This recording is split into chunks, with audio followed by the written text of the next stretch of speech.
সন্ত্রাসী ও গুরুতর অপরাধে জড়িত ব্যক্তিদের জাতীয় পরিচয়পত্র বা এনআইডি ব্লক করার উদ্যোগ নেওয়া হচ্ছে। এ লক্ষ্যে নির্বাচন কমিশন এবং সংশ্লিষ্ট সরকারি বিভাগগুলো সমন্বিতভাবে কাজ শুরু করেছে।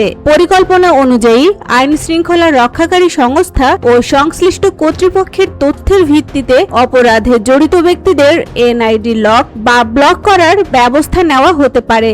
এর ফলে এনআইডি ব্যবহার করে বিভিন্ন সরকারি ও আর্থিক সেবা গ্রহণে সীমাবদ্ধতা তৈরি হবে। সংশ্লিষ্টদের মতে এই উদ্যোগের মূল লক্ষ্য হল সন্ত্রাসী কার্যক্রম, জালিয়াতি এবং বিভিন্ন ধরনের অপরাধ নিয়ন্ত্রণে সহায়তা করা। একই সঙ্গে জাতীয় পরিচয়পত্র ব্যবস্থার নিরাপত্তা আরও শক্তিশালী করার বিষয়টিও গুরুত্ব পাচ্ছে। বর্তমানে বিষয়টি নিয়ে কারিগরি ও প্রশাসনিক প্রস্তুতি চলছে।